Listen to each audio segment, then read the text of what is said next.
हाड़ी दारू के ज्यादा चलती है। हुलास बाबा है नहीं, हाड़िया दारू की दुनिया है। अरे दिया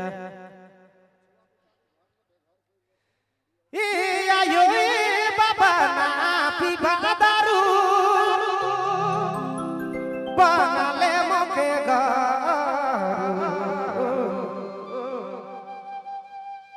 माँ बाप दारू हाड़ी पिए के चक्कर में बेटा के गरू बना दे। पढ़ा ले नहीं लिखा ले मोर जिंदगी बिगड़ा ले बाबा दूसर घरे ढंगर खटुआ ले।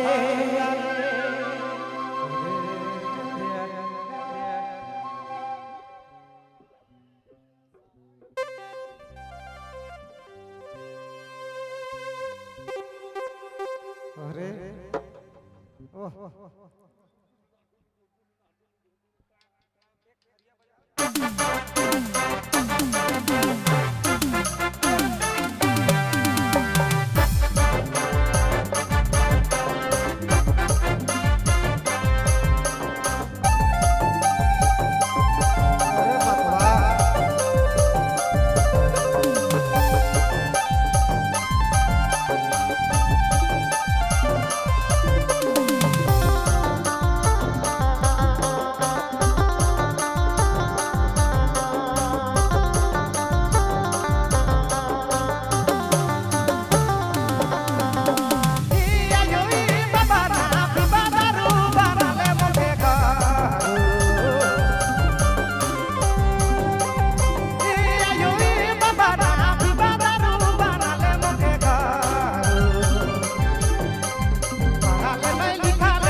पटिया धारी रोड में सुतल रे बाबा पाटल झूला मोके तो पिंधाले।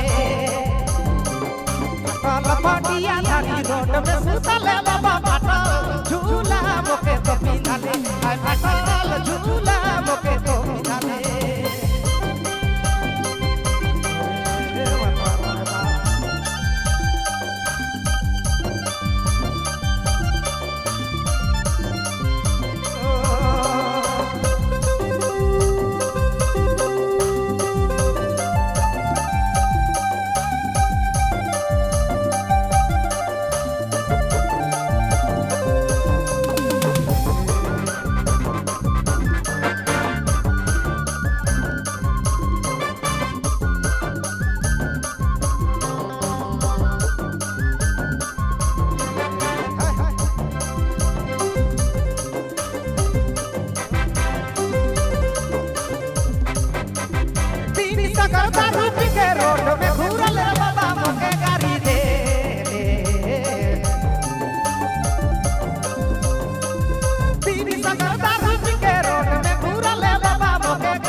गयु मके तो बाबा